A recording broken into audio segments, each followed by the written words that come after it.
What does this have to do with Paul's letters?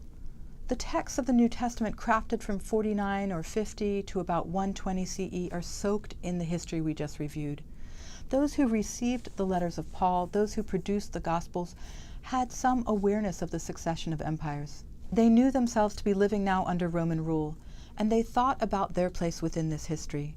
Each of those 27 texts of the New Testament is steeped in a time period when people were asking, first, who are the people of Israel, and what is the relation of Jews to Gentiles, all the other peoples of the world? Second, how do we, those Jews and Gentiles in Christ, fit into the history of the people of Israel, its times of exile, destruction, and grief? Third, is God in charge of the succession of empires? Fourth, how do we read Jewish scriptures and our place within them? Fifth, what should our relation be to empire?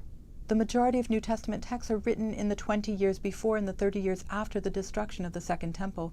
We can think of this event, the violence leading up to it, the violence of it, and the aftermath, as the wound at the heart of many of our readings. Even though Paul's letters were written before the destruction of that temple, in them we have hints of how those who first heard those letters may have thought about themselves as part of a bigger history, a very big history, in fact, that extends deeper into the past than even the history I've just recounted for you.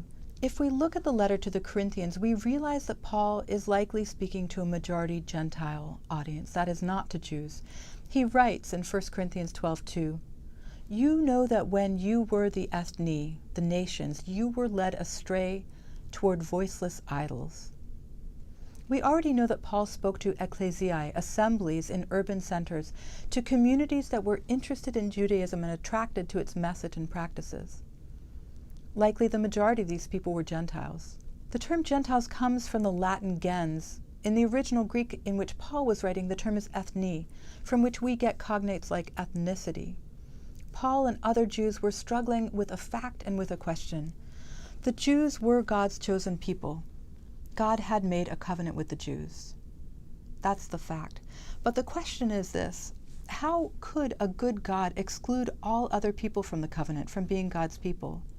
How might a good God choose to bring the Gentiles, the ethne, into covenant, into the identity of God's people?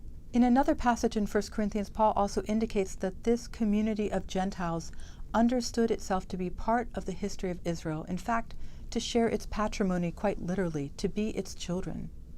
Paul writes, "I want you to know, brothers and sisters, that our fathers were all under the cloud, and all passed through the sea, and all were baptized into Moses in the cloud and in the sea, and all ate the same supernatural food, and all drank the same supernatural drink. For they drank from the supernatural rock which followed them, and the rock was Christ. Nevertheless, with most of them God was not pleased, for they were overthrown in the wilderness. Now these things are warnings for us, not to desire evil as they did. Do not be idolaters, as some of them were." Our fathers, it's remarkable language. If the story of the Israelites who followed Moses is offered as a warning, it's also offered as an invitation. Religious communities have stories about their origins and their direction in the world. Paul's letters aren't only a piece of historical evidence in a long story of the succession of empires, of the repression of Jews by various empires, of the varieties of Judaism in the 1st century CE.